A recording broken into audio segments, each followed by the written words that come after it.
يا صباح الفل، يا صباح الهنا، يا صباح الطاقة الإيجابية. ازيكم يا جماعة؟ عاملين ايه؟ أهلا وسهلا بيكم في فيديو جديد مع أم كريم. النهاردة بقى بيتنا 24 ساعة نضيف 24 قيراط، وبطريقة سهلة ومريحة، ونفسيتك هتبقى أحسن، وولادك هيبقوا أحسن في الدراسة في كل حاجة. تمام كده؟ هو اسمعي مني الطريقة السهلة البسيطة اللي مش هتلاقيها اللي عند أم كريم.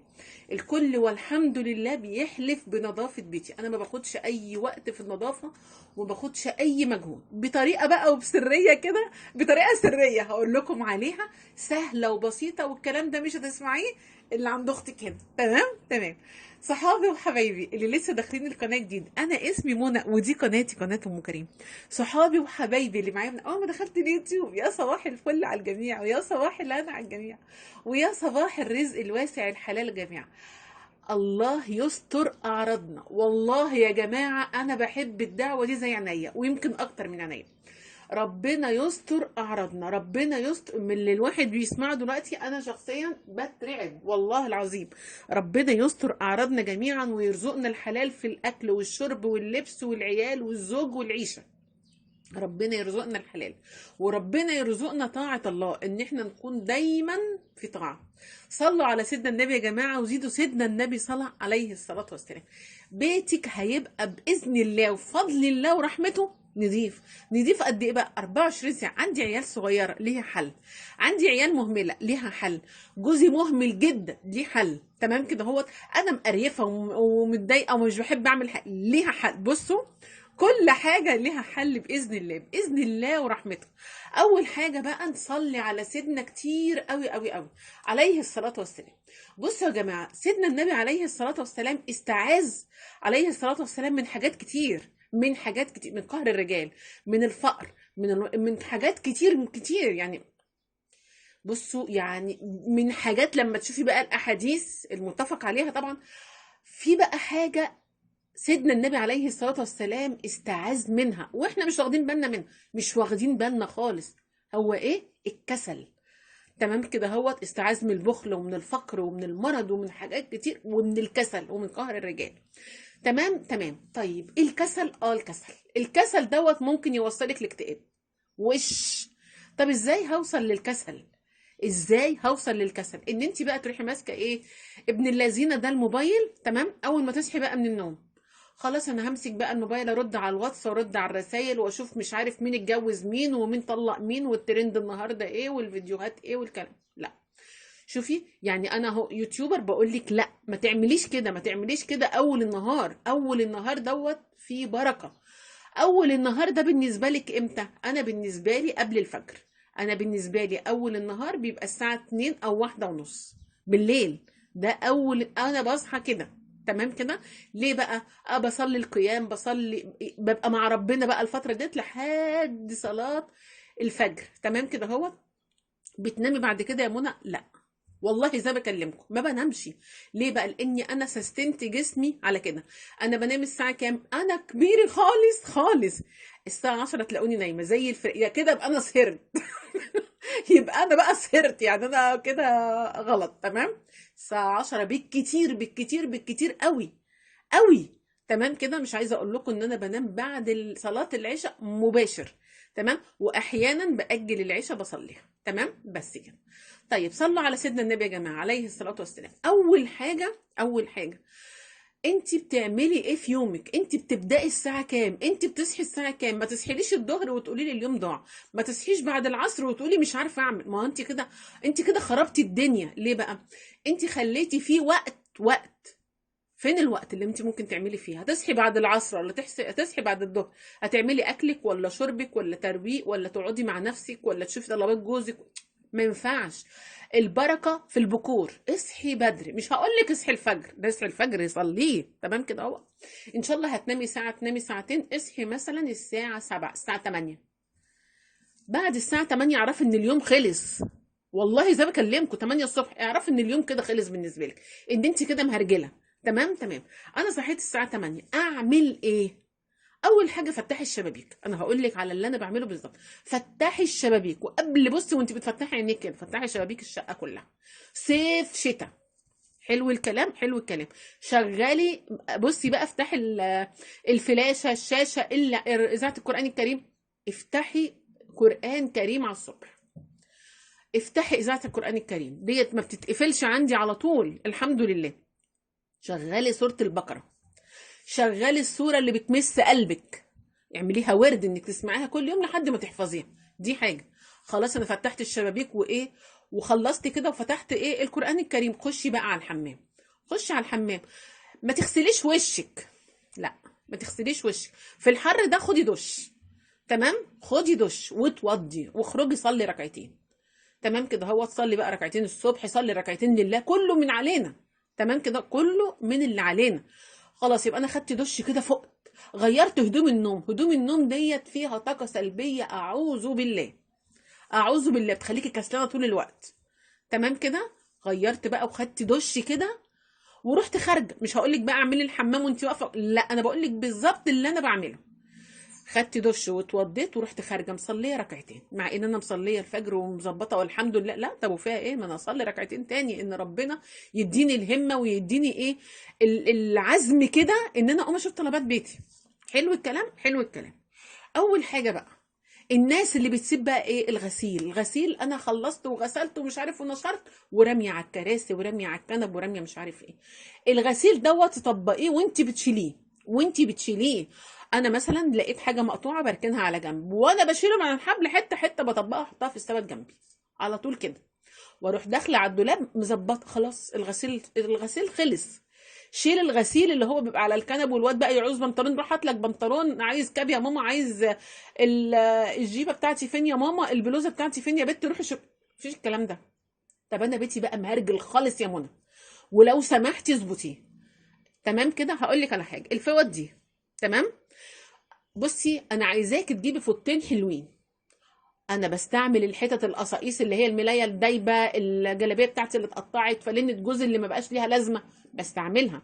لكن انا عايزاكي تجيبي فوطين حلوين تشجيعا ليكي، فوطين حلوين. تمام كده. اول حاجه تعمليها تصلي على سيدنا النبي عليه الصلاه والسلام، وتشوفي بقى الارفف. انهي ارفف يا ام كريم؟ الاسطح يعني، اقصد يعني ايه، الحاجه اللي فوق التلاجة. اللي فوق التلاجة، الكراكيب اللي فوق التلاجة دي انا بكرهها بكرهها بكرهها. انا فوق التلاجة عندي مفيش اي حاجه. فوق دي بالفريزر، في ايه عليه؟ حاجه غاليه، حاجه غاليه. ما تحطيش وتكومي فوق الديب فريزر. تمام كده، هو ما تحطيش وتكومي فوق التلاجة. نزلي الحاجات دي كلها، نزلي كل حاجه على الديب فريزر، على الشفونيره. تمام كده اهو، على التسريحه، على ايه تاني، على التلاجة، على الفرن. كل الاسطح دي نزليها، نزليها في الارض. اعملي كوبايه شاي كده اهوت، واقعدي شوفي ايه اللي يلزمك شيليه مكانه، واللي ما يلزمكيش ارميه في الزباله. انا بقول لك بمنتهى الصراحه، امسحي بقى الاسطح ديت كده في فوطه، هتلاقي نفسيتك سنه سنه بقت احسن. تمام كده. طيب، انا مسحت الاسطح ديت. تمام يا جماعه، احنا ديننا دين نظافه، ما ينفعش ان انا اصلي من غير وضوء. ما ينفعش ان انا اصلي وهدومي وسخه. ما ينفعش ان انا اصلي في مكان مش نظيف. ما ينفعش، ما ينفعش. لازم اتوضى، انظف نفسي، وانظف ثيابي، وانظف المكان اللي انا هركع وهسجد فيه. انا اقول لنفسي كده، اوعي تقولي لنفسك اكنس بيتك ورش ما تعلم مين يخش. انا مالي ومال اللي بيخشوا؟ انا مالي؟ انا بعمل لنفسي، انا بعمل لروحي، انا بعمل لعيالي عشان نفسيتهم تبقى كويسه. انا ببعد النكد وببعد المشاكل عن بيتي. كل الكركبه وكل البوظان اللي في البيوت دوت، هو اساسه اللي بيجيب النكد، وهو اساسه اللي بيجيب الفقر، وهو الاساس اللي بيجيب الخناقات بينك وبين جوزك. هو ده كراكيب، الكراكيب اللي ملهاش لازمه، او الحاجه المهمه اللي متكومه فوق بعضها. خلاص، انا ايه، مسحت الاسطح ديت، والغسيل انا قلت لك تحليه ازاي. وانتي بتشيلي الهدوم، طبقيها على حرف الشباك او على حرف البلكونه. خلصنا الحاجات ديت، لمي كل حاجه قصادك، ما تخشيش في الدواخل خالص خالص خالص دلوقتي. لمي كل حاجه قدامك. كراكيب جنب السرير، شيليها. كراكيب تحت السرير، سيبيها. سيبيها، سيبيها. انا اللي بقولك، انا عايزه بس الم الحاجه الاول اللي على الوش. تمام كده. خشي بقى على اوضه العيال. الكومودينو عليه ايه؟ عليه لعب. شيليها. وعودي ولادك، ان انا مثلا ايه، المكان ده للعب، لكن المكان هنا يعني تخصصي لهم مكان يلعبوا فيه لو هم صغيرين. كبار يساعدوكي، يساعدوكي، ما فيهاش اي عيب وما فيهاش اي مشاكل، بالعكس احنا بيت عايشين فيه كلنا، لازم نساعد بعض. طيب انا خلصت كده الاسطح يا ام كريم وخلصت الغسيل، اعمل ايه؟ انا قلت لك الحاجه اللي جنب السرير ديت اللي في الجناب شيليها، انا شايفاها. انا شايفاها من هنا، تمام كده اهو. خشي بقى على اوضه العيال، الكراكيب اللي ملهاش لازمه، حاجه على الكومودينو، حاجه مش عارف ايه، زرع شكله بقى وحش قوي انت معلقاه، الفازه مثلا فيها كميه تراب اكتر ما فيها زرع، شيليها. شيل الكلام ده، شيل الوشاشي، اللي على الوش. حلو. خشي على الصاله او الليفنج زي الناس ما بتقول، انا بقول عليها صاله، تمام. صلوا على سيدنا النبي يا جماعه عليه الصلاه والسلام. شوفي ايه اللي محطوط على الكراسي، شوفي ايه اللي محطوط على الركنه، شوفي ايه اللي مرمي في الارض، شوفي ايه اللي محطوط في الجوانب. انا معايا بقى باسكت، معايا سبت، معايا طبق بلاستيك، الم فيه الم فيه الم فيه واقعد تاني. انا لميت كل حاجه واروح قاعده تاني، ما انا لميت بقى اللي على اسطح البوتاجاز، اللي على الفرن وعلى التلاجة وعلى الغساله الفول اوتوماتيك، بلاقي عليها بردك ناس حاطه عليها اكوام، انا مش عارفه في ايه، انا مش عارفه. الاسطح دي لازم تكون فاضيه، لازم تكون فاضيه. طيب انت بقى تروحي قاعده، انت لميتي حاجات بقى في طبق بلاستيك كده حلو، شوفي الحاجه اللي لازماك شيليها، الحاجه اللي ملهاش 3 لازمه ارميها، ارمي، ارمي. وطول ما انت قاعده بقى استعيذي بالله، استعيذي بالله، اعوذ بالله ايه من الكسل، اعوذ بالله من الكسل، اعوذ بالله من الكسل. الكسل ده ممكن يوصلك للاكتئاب، ان انت تبهدلي بيتك ممكن يوصلك للاكتئاب. انا خلصت كل الاسطح يا منى وخلصت كل الشقه، امشي بقى بالمكنسه او بالمقشه، تمام كده اهوت. خشي على المطبخ، خلي الرخامه فاضيه تماما، الرخامه خليها فاضيه. بصي انا مش حاطه على الرخامه الا الكتل وايه والقسط بتاع السمنه بس، حاطه الفرن تمام بس في اخر الرخام. حلو كده، مفيش اي حاجه تاني ممكن تكون عندي على الرخام. انا بكره الموضوع ده، الرخامه الفاضيه بتخليكي انت نفسيتك كويسه. البوتاجاز انا ما بحبش عليه حلل، ما بحبش عليه حلل. انا اول ما بطبخ خلاص احنا اكلنا، بروح مفضيه بقى بقيه الاكل دوت في علب في اكياس، الحاجه اللي بشيلها في الفريزر بشيلها، واللي بشيلها على رف التلاجة بشيله، واروح مديه البوتاجاز تلميعه كده ببخاخه فيها ايه صابون وخل، او خل بس بالفوطه، والله العظيم زي ما بكلمكم بيبقى البوتاجاز زي ما انتوا بتشوفوه بيلمع، والحمد لله. انا فين وفين اما بغسل البوتاجاز، انا بغسل البوتاجاز والله يا رب وانت تشهد عليا، انا بغسل البوتاجاز كل شهر مره، لان بوتاجازي الحمد لله مش محتاج غسيل. انا ايدي فيه اول ما ببدا اليومي ان انا هعمل اكل، بروح مسحاه بالايه بالخل والصابون بفوطه كده، لان هو نضيف. وقبل ما انام بعمل الحركه دي، وبعد ما بخلص الاكل بعمل الحركه دي بس. حتى لو انا خلصت الاكل ومسحته وكده اهوت، اجي انام بقى، اجي انام ما البوتاجاز نضيف يا ست. انا بقى انا دي عادتي، انا دي عادتي، بروح بخه كده بتاعت ايه خل وصابون، واروح ملمعه بالفوط بس. فين بقى لما افتكر ان انا ممكن اغسل البوتاجاز؟ شوفوا بقى والله كده، مش اني بقى ايه اسيب الدهون تتراكم عليه، واسيب مش عارف ايه، واجيب مش عارف مذيب للدهون، واجيب ايه ده، لا، لا خالص، وتبقى الحكايه متعبه بالنسبه لي. لا ده هو تلميعه كده، لو انت مشيتي على النظام ده بيتك هيبقى نضيف 72 ساعه. عندي عيال صغيره، وماله حبيبتي ربنا يخليهم، كلنا عندنا عيال صغير وكبير. طيب عيال الصغيره ديت بروح عامله لهم ركن كده، احط اللعب بتاعتهم واحط حاجتهم، وتكون مثلا في اوضتهم. حلو كده، ده المكان بتاع اللعب، العبوا براحتكم. مش بقى الحاجه تبقى منطوره ايه في الصاله في اوضتهم ومش عارف فين وفي البلكونه، مش الكلام ده. عودي العيال على النظام والنظافه. حلو كده، خلاص خلصتي بقى كل الكلام دوت، خش على الحمام. انا ما عملتش حاجه في الحمام، مع ان الحمام ده المفروض يتعمل اول حاجه، لكن انا سبتك المره دي، تمام.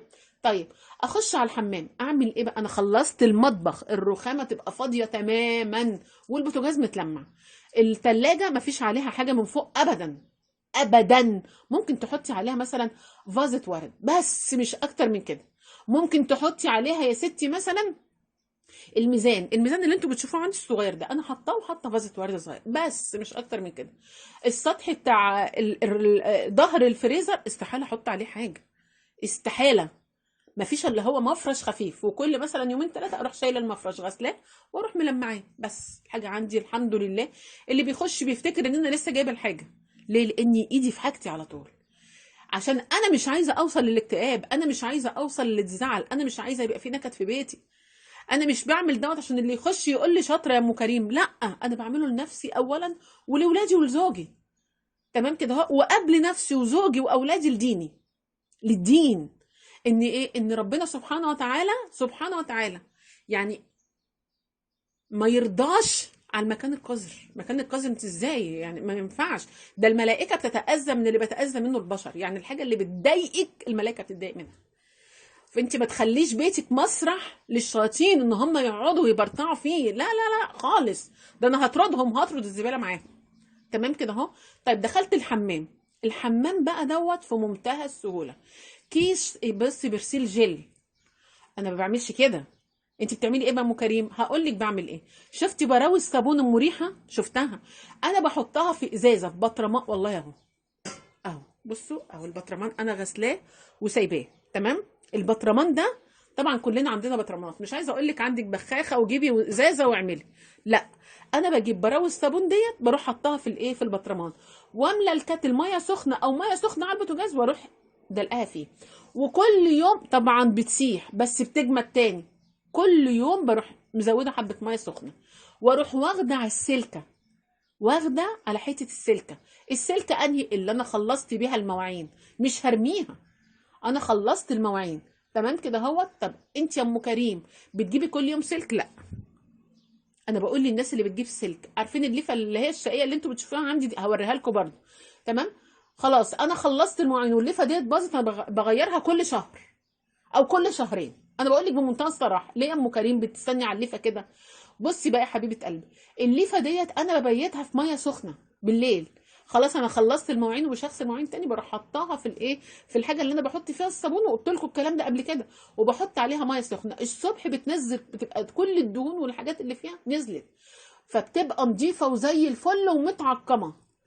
هتحطي حبه صابون ترغي، لكن انت لو الليفه بتاعتك فيها دهون عمرها ما هترغي. وهتقولي الصابون بايظ. الصابون مش بايظ، الليفه اللي فيها دهون. فانا خلاص الليفه ديت انا استغنيت عنها، مثلا اشتغلت معايا شهر شهرين، كتر الف خيرها. بعمل ليفه للحمام، ليفه للحمام، ليفه للسيراميك. تمام كده اهوت بتاع الحمام، ليفه للحوض، او ليفه للحوض والسيراميك، مفيش مشكله. عندي فرشه للتواليت، لقعده الحمام. حلو الكلام. عندي في ليفه برضك من الليف اللي هي بتبوظ بقى، اللي خلاص انا كده خلاص مش هرميها، اخليها للمطبخ، واحده للمطبخ واحده للحمام. حلو الكلام، حلو الكلام. اخد بقى حته من بروه الصابون ديت على الليفه، واروح داخله واكله الحوض، واكلاه اكل كده بالليفه، مخليها زي الفل. ليه؟ لان انا ايدي فيه على طول. حوض الحمام خلاص بقى زي الفل، اروح ممشيه ايدي وانا واقفه. ما السيراميك عندي زي الفل وانا واقفه خلاص. ورحت ماسكه الدش كده، شايله الرشاش بتاع الدش، واروح عامله بالرشاش كده، بلاقي الميه نازله في الارضيه قشطه. والحمد لله. الحمام بالايه، بالفرشه، والله ما بياخد منك 10 دقايق. انت هتتعبي في الاول لحد ما تظبطي نفسك، بعد كده هتلاقي الدنيا بسيطه. ازازه شاور خلصت او متطربه اغسليها وفضي فيها الشاور. انا ما بجيبش شاور، انا بجيب شاور سايب، وهوريه لكم باذن الله. تمام. او بجيب خلطه الشاور. فانا عندي الازاز هي فبروح غسلاها واروح مخليها. اول ما بجيب مثلا الشاور او تركيبه الشاور بروح عامله بس. تمام كده اهوت. واسيبها ايه في الحمام. عندك ازازه، ازازه او بخاخه، يا ريت تكون ازازه مثلا زي بتاعه الشاور او بخاخه، حطي فيها مثلا حبه شاور على حوض الحمام. اللي هيخش هيغسل ايده. وفري الصابونه وتبقى حاجه نظيفه وراقيه. تمام كده. طيب انا خلصت المطبخ، خلصت الحمام، خلصت، اقعدي بقى ارتاح. انا مش عايزه منك اي حاجه، مش عايزه منك حاجه. انا عايزاك النهارده تتمشطي وتستعيذي بالله من الشيطان ومن الكسل، وتعملي اللي انا قلت لك عليه. من بكره بقى، من بكره خشي في الدواخل. ايه هي الدواخل بقى يا ام كريم؟ الدواليب. النهارده هنزل الدولاب بتاعي كله، وانا قاعده كده مشغله بقى حاجه بتفرج عليها، مشغله درس دين بسمعه بستفيد منه، واطبق الدولاب واخليه زي الفل. اشوف بقى ايه اللي على الايه، اللي على الشماعات، ايه اللي بيتلبس، ايه اللي ما بيتلبس. في حاجات كتيره هتتفاجئي بيها في بيتك انت ناسياها. انا شخصيا يعني اعوذ بالله من كلمه، انا بنظم باستمرار، انا بحب كده جدا، بحب حته النظام وحته الحاجه. ومع ذلك ببص الاقي نفسي بردك اتفاجئت ان عندي مثلا ايه، قشرتين بتوع بطاطس. والله انا لاحظتها كده، عندي مخرطه كبيره ومخرطه صغيره، انا لاني بستعمل المخرطه الكبيره على طول. اتفاجئت يجي من سنه ان انا عندي مخرطه صغيره، ومع ذلك بروق وبنظم بس الواحد بينسى. يعني الواحد بردك من اللي هو فيه اكيد هينسى، مش هفتكر بقى كل حاجه في البيت، لكن طول ما ايدي في البيت هفتكر. الدواليب نزلتها النهارده، الدولاب بتاعي بس. التسريحه نزلت كل اللي على الاسطح بتاعتها، لميت المكياج والبرفانات والحاجات ديت ان شاء الله في طبق، في طبق، في صينيه قديمه، حطي فيها مفرش كده وتروحي حاطه الحاجه بنظام حلو بس. خلاص انا كفايه عليا كده النهارده، انا روقت النهارده. بكره بقى، بكره اروح داخله مثلا، بص انا بعمل حاجه في، مش هقول لك مثلا خلي الاوضه يوم، لا انا مش عايزه كده عشان ما تزهقيش. اخش بقى اوضه ولادي، انزل الدولاب وانا عامله كوبايه شاي مثلا كده وبتفرج على حاجه او بسمع درس ديني يفيدني، واروح عامله اللي انا بقول لك عليه دوت. هتلاقي بقى حاجات صغرت، هتلاقي حاجات العيال ناسياها انت ناسياها. تمام، شرابات مقطعه هرفيها، تيشيرتات مثلا بايظه هعملها، البنطلون الاستيك بتاعه بايظ هعمله، يبقى انا بروق حاجتي. المطبخ نفس الحكايه، اخش بقى يوم تاني دواليب المطبخ، اشوف ايه اللي عندي، ايه اللي عندي، في مكرونه سوست هرميها، ما هو لازم هتلاقي حاجه، لازم هتلاقي حاجه بايظه طالما انت شايله ايدك من الموضوع. مكرونه بايظه تسوسه ترمي، تمام كده هو، لان الصوص ممكن ينتشر اعوذ بالله. مثلا الشاي، ده انا عندي شاي، ده انا مش هجيب مثلا سكر، ده انا هجيب مش عارف ايه، تبص تلاقي نفسك متنظمه، متنظمه. تمام كده هو. انا قلت لك الفيديو ده سريعا سريعا، وهنتكلم في تفاصيل التفاصيل في فيديوهات جايه. صلوا على سيدنا النبي يا جماعه عليه الصلاه والسلام، واستعيذوا بالله من الشيطان، واستعيذوا كل حاجه سيدنا النبي عليه الصلاه والسلام استعاذ منها. واستعيذوا بالله من الكسل، واستعيذوا بالله من الكسل، لان الكسل ده بصي اول طريق القرف، اول طريق النكد، اول طريق الاكتئاب، اول طريق الخناق. جوزك لو ما بيتكلمش النهارده هيتكلم بكره، عيالك نفسيتهم هتبقى تعبانه، انت نفسك هتبقى تعبانه، لو بيتك مكركب، لو بيتك بايظ. لا انا ما عنديش الكلام دوت. انا هجيب فوطه كده واخليها حلوه كده هوت، انضف بيها، يعني افرح نفسي. انا حاطه لكم اهو ادوات النظافه، تمام تمام. وكمان لما تخلصي حاجه كافئي روحك، هكافئ نفسي بايه؟ ببونبونيه، بالبانه، بكوبايه شاي، تمام كده، او معصر ليمونه، مع ان الليمون بلاش حد يعصر ليمون دلوقتي، الليمون بقى ب 60 جنيه، مش عارفه ابن المجانين دوت لسه ما نزلش. كافئي نفسك، فرحي نفسك، فرحي نفسك، واهتمي ببيتك كل يوم، اعملي حاجه، واوعي تقولي اكنس بيتك ورش ما تعرف مين يخش، لا ده عشاني انا في الاول وفي الاخر، وعشان ولادي وجوزي. بحبكم جدا جدا جدا في الله. اوعوا تنسوا اللايك، واوعوا تنسوا الصباحة عليا وتدعوا لي دعوة من قلبكم ان ربنا يشفيني ويشفي كل مريض. بحبكم في الله، مع الف سلام، بالسلام.